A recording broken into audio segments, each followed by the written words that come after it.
Thank you. I'd like now to recognize Mr. Banks. Thank you, Mr. Chairman. Mr. Marcus, you helped draft President Trump's 2019 executive order extending civil rights protections to Jewish students on college campuses. That was 4 years ago. President Biden has since expanded the order combating anti-Semitism. Do you feel that your efforts have been vindicated given what we've seen over the last 6 weeks? Thank you, Congressman Banks. Yes, what was expanded was the notion that Title VI includes Jewish students and should always include Jewish students. That was something that I first announced during the George W. Bush administration in guidance. It was expanded during the Obama administration, and then President Trump further, and now Biden. Yes, that's important. But there was another half.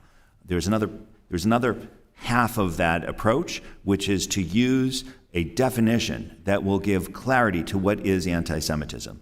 This was also part of the Trump executive order. I would like to see that get equal support from this administration. They say they're following it, but the regulation that's due next month, we've not been hearing about, and I think I would like to hear about it from them. I appreciate that explanation.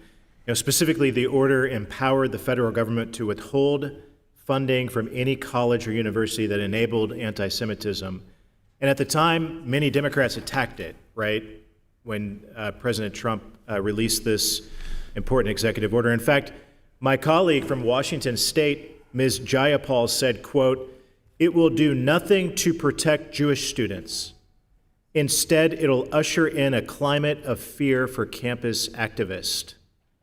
But Richard Blumenthal, a senator, went even further, and he said this: "It smacks not only of what happened in the Soviet Union, but also Nazi Germany."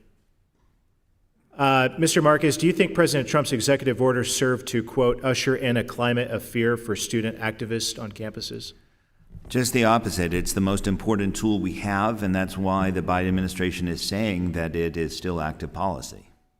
And would you say that these kind of comments comparing civil rights protections for Jewish students to Nazi Germany have aged very well for these two Democrats?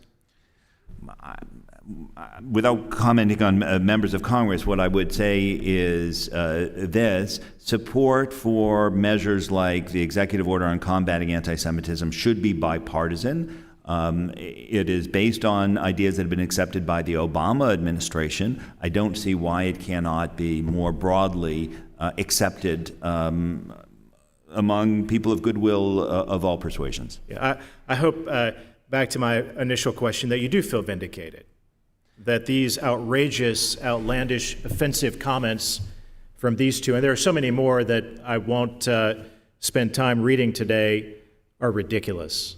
And we appreciate the important work that you did, that President Trump led in his administration, and I just think it's really important. Rabbi, why has the American left abandoned the Jewish people? I mean, this seems to be a change in Democrat versus Republican, right versus left politics over the last several years. A historically powerful political constituency of the left, the Jewish voters in America, they largely feel abandoned by the American left. Why is that? I'm not sure I'm the most qualified person to theorize why. I think it has already been said by some of my colleagues, the themes of the oppressed and so on and so forth, which have dominated, and somehow we have been lumped in, not with the oppressed, but with the oppressors, very unfortunately. I can tell you that it has been incredibly disorienting to the Jewish community to be in this specific place. Thou shalt love the stranger, v'ahavtem et hager. It's a biblical mandate. It's a Jewish value of eminent value. I speak to you as, quote unquote, a stranger. My father was a Holocaust survivor who came to this country. My mother was a Holocaust refugee who came to this country. If we didn't love the stranger in this country, we wouldn't be here. This Jewish community wouldn't be here. None of us, from one end of the table to the other, would be here. We deeply value inclusion. We deeply value caring that nobody in this country, nobody in any university of any specific or any particular identity should feel estranged. And we've been champions of this.